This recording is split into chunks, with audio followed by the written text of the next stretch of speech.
Hello and welcome everybody to our weekly Bible study. My name is James and we are going through the life of Jesus Christ in the Gospel of Mark. Now today I want to share with you three things, really important principles that we learn from Jesus' example as he is on trial before Pilate. And actually I say from Jesus' example, one of these is going to be learning from the example of what not to do in terms of the crowd and the mob that was accusing him. But I might be getting ahead of myself. Let's grab our Bibles or fire up that Bible app and go to Mark chapter 15, starting in verse 1.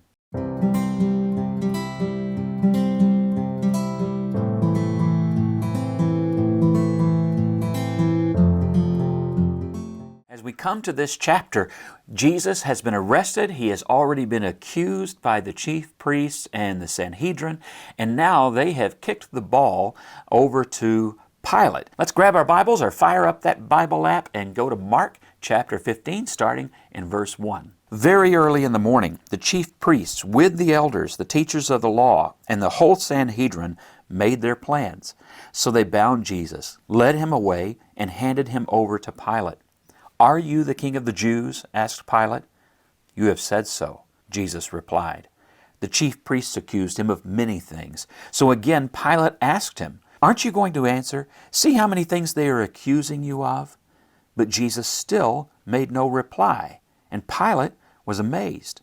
Now it was the custom at the festival to release a prisoner whom the people requested. A man called Barabbas was in prison with the insurrectionists who had committed murder in the uprising. The crowd came up and asked Pilate to do for them what he usually did. "Do you want me to release to you the king of the Jews?" asked Pilate, knowing it was out of self-interest that the chief priests had handed Jesus over to him. But the chief priests stirred up the crowd to have Pilate release Barabbas instead. "What shall I do with the one you call the king of the Jews?" Pilate asked him. "Crucify him," they shouted. "Why? What crime has he committed?"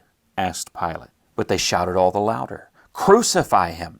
Wanting to satisfy the crowd, Pilate released Barabbas to them. He had Jesus flogged and handed him over to be crucified. No matter how many times I read this section, I am amazed at what happens. Now, I'm not surprised. I'm just amazed. It is a terrible thing when somebody is falsely accused, whenever people just pile on and hate and dog somebody because they just, in this case, they don't believe his claims, they don't like what he's doing, they feel envious and threatened by the following that Jesus is gaining, and out of their own pride and arrogance and selfishness, they accuse him of things they know are not true. And that's exactly right, of things they know are not.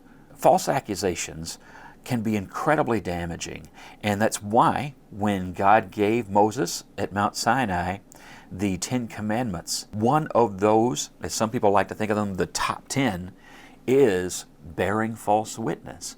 When we bear false witness, when we falsely accuse, when we say we know somebody did something, when we don't know that they did something, God considers that not just a mistake. God considers that purposeful false accusation, bearing a false witness, to be sinful and wrong and immoral. And that's one of the ironies that we're going to see in this text. There are many, and I won't point them all out. You catch them as you read through. But one of them is that you have people accusing Jesus of blasphemy while they commit the sin of bearing false witness. And this is not an accidental false witness. They have conspired against him. Back in Mark chapter 14, and we looked at this a couple of weeks ago, you have them trying to come up with different accusations, and they look for witnesses that can prove that Jesus was a blasphemer and prove that he was a liar. They can't find any.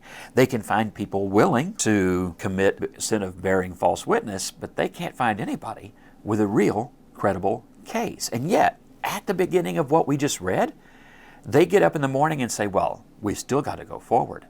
Zero proof, zero laws broken, zero blasphemies actually committed. Jesus had done nothing wrong, and they know it. Again, go back, look around 14 verse 55, and it says, they came up with butkus. They didn't have anything to accuse Jesus of that was based on fact, based on truth or had any credible witnesses whatsoever. And yet, here is Pilate having to deal with a very loud, very angry crowd.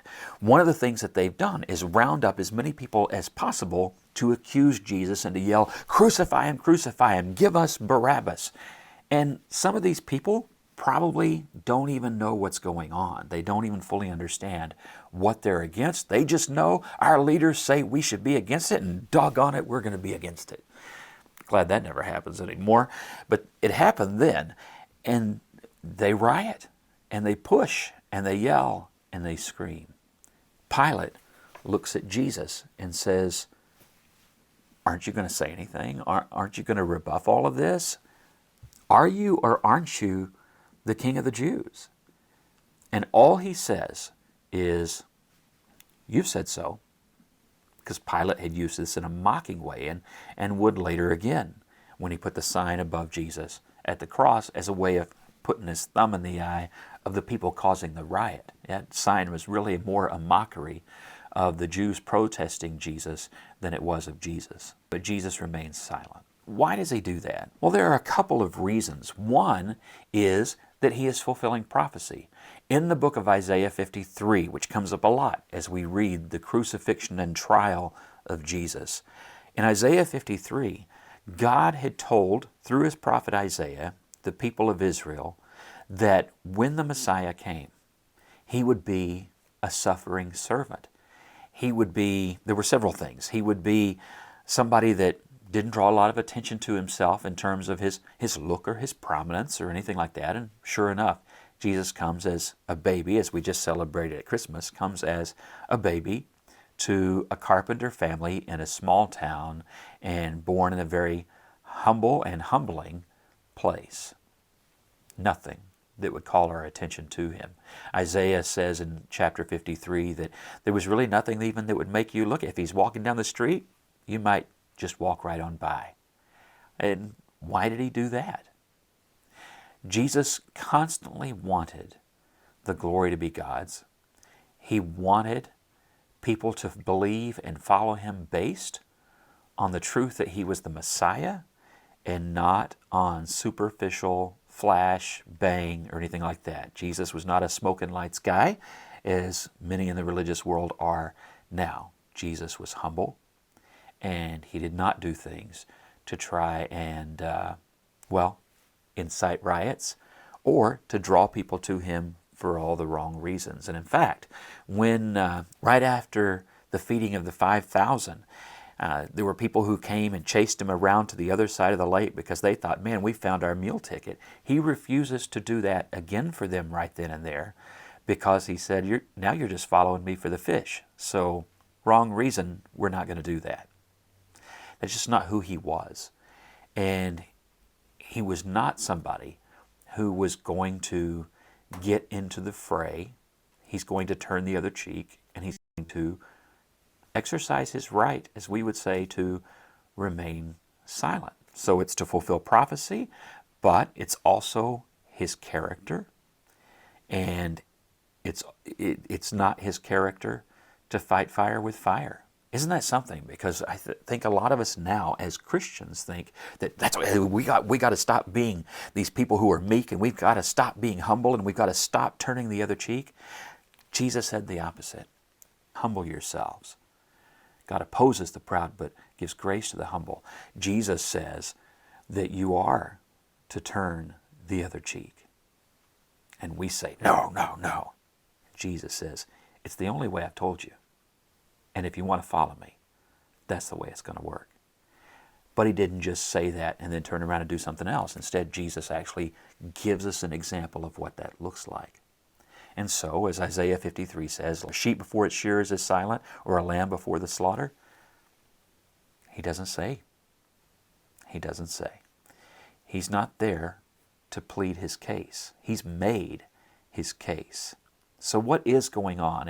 If he isn't going to argue and he isn't going to present a case here, what's going on?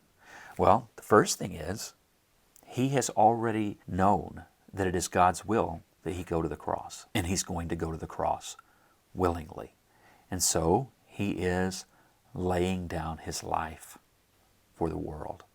And he is willingly saying, listen, this isn't right, but if this is what has to happen in order for me to die for the sins of the world, then let it be.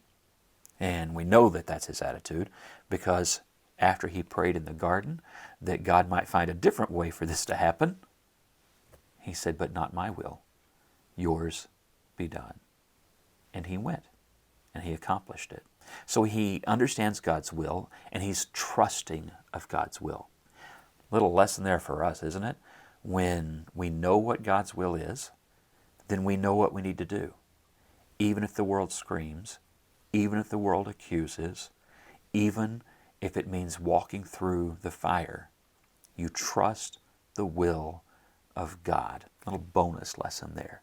You trust the will of God. Do the next right thing. And sometimes the next right thing is trust. Quietly, humbly, steadfastly trust. Is that weakness? You tell me. What takes more strength? Losing your cool and blowing your stack, or saying, Lord, I trust you. And silently but powerfully doing what God wants in the face of screaming, ridiculous, false accusations. Jesus did what was the stronger, more powerful thing. If we call it weakness, it's only because we want an excuse to engage our own weaknesses. That's the honest truth, isn't it? So, let's go on. What else happens here? You have Pilate asking Jesus being very restrained in his response, and you have the crowd. So the crowd starts to try and bargain with Pilate, and they start saying, hey, it's tradition that you release to us a prisoner. We want you to do that. And he says, okay. Now Pilate is thinking, okay, finally, a resolution here. I'll release to them this Jesus, and we'll be done. And whatever happens, I guess Pilate is thinking, whatever happens, happens, but at least for my end, I can then be done with this, and they can do what they're going to do. And it doesn't happen that way. Instead, they scream for a guy named Barabbas, who's just a thief and a rabble-rouser. He's a troublemaker, and he was the last person that Pilate would have wanted to put out on the street, but that's who they asked for. And so Pilate had already made the deal. He was, at least in this moment, a man of his word, and he keeps the deal, and he gives them Barabbas. He knows it's the wrong thing to do. That's obvious. When you read all the different accounts, including this one in Mark, he knows this was the wrong thing to do. Morally, the wrong thing to do. Strategically, he knows. They've got him between a rock and a hard place, and he doesn't want to do it, but he does. Let me just stop and say, a little parenthetical lesson there. Be careful what you promise, because if you promise too much, you will compromise your own integrity. Do what's right. Don't do what just reaches a compromise that ends up causing you to violate your own conscience and integrity. Probably an important lesson there from Pilate. Not one right here in my little outline that I got below the camera, but one that we all kind of need to remember from time to time. So what is on that outline? What are these 3 lessons that I told you I wanted to share with you? Number 1 is this. Hate and anger, James says in chapter 1, verse 20 of the book of James. Anger never brings about the righteousness that God desires. The men that are behind all of this are angry men. They're angry because they feel their power slipping away. They're angry because they think that Jesus is a blasphemer. He's not. And they want him held accountable, and they're not getting their way, and they can't prove what they want to prove. And so they've trumped up all these charges that are false, and they know for a fact they are false because they hate and because they're angry. We need to guard our own hearts. I'm not going to talk about them like they're other people. I'm going to talk about them like they're us. We need to guard our hearts and make sure that we never let our anger, even if that anger first arises from something that is about right and wrong, and we feel like we have a moral right to our anger, when moral offense leads us to anger, that leads us to immoral attitudes, actions, words, and views of other people around us, it isn't right. We're not handling it in a godly way. We need to be very careful, because these men were not unbelieving men.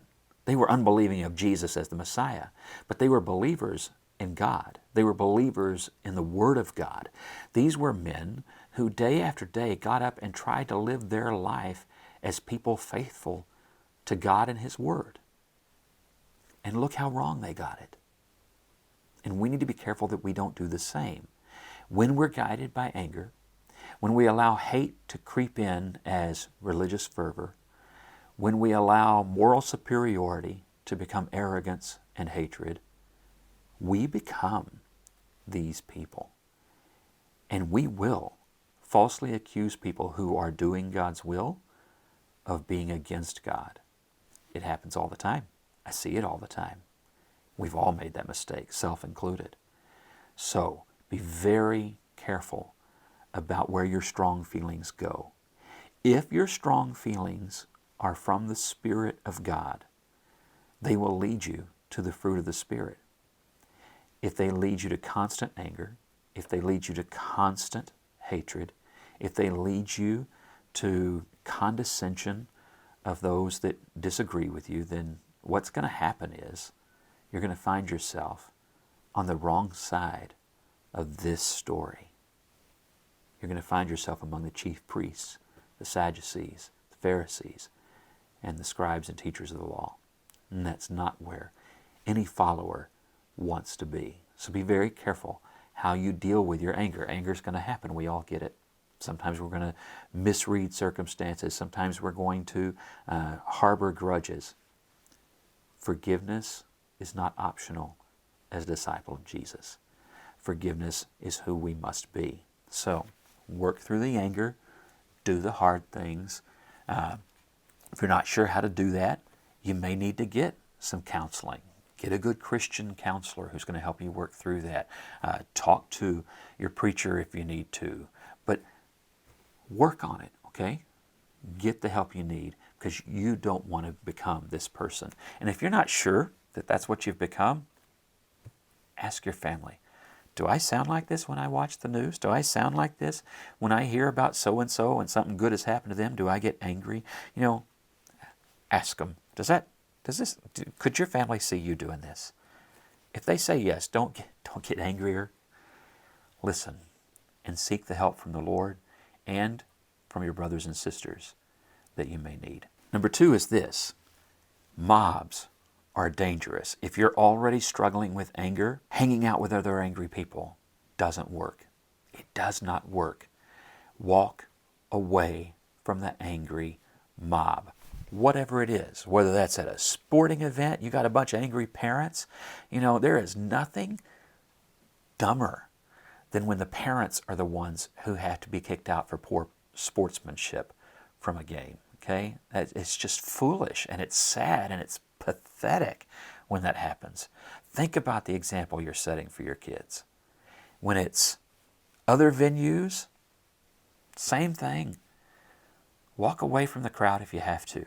Get some air. Avoid angry mobs. And let me say, it doesn't have to be physical proximity.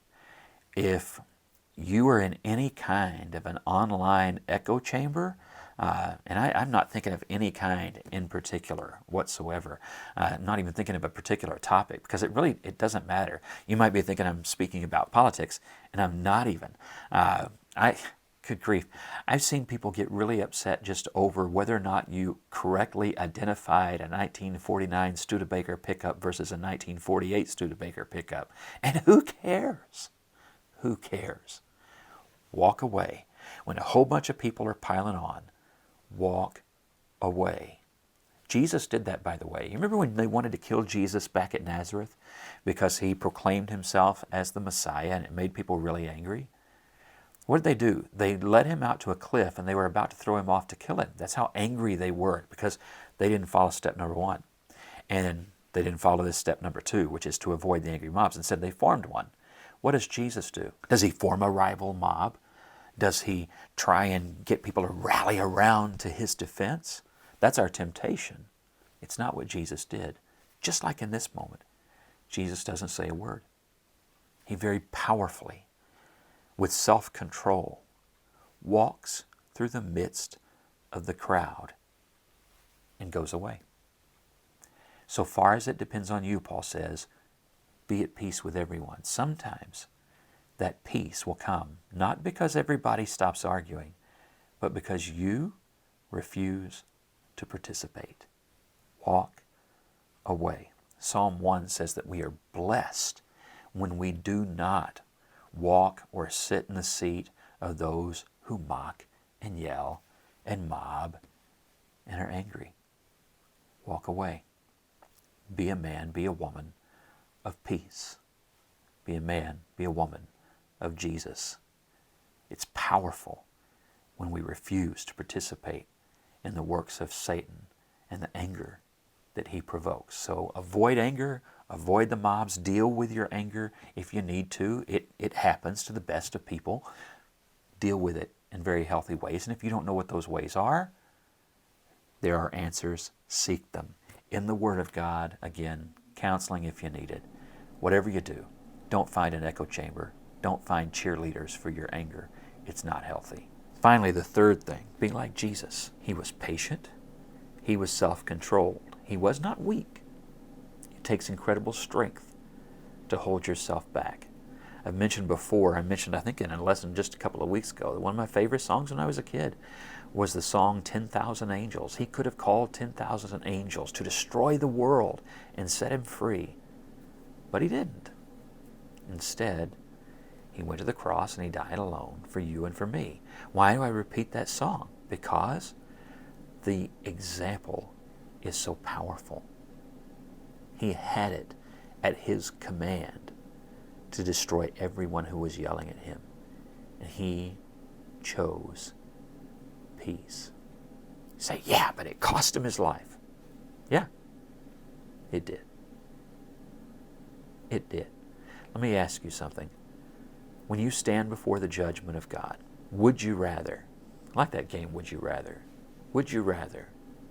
stand there with your life and your testimony being that your life was laid down in the name of God and in the name of Christ, that you stood in peace, with patience, with self-control, and with strength, and gave your life as a witness to the power and character of Christ?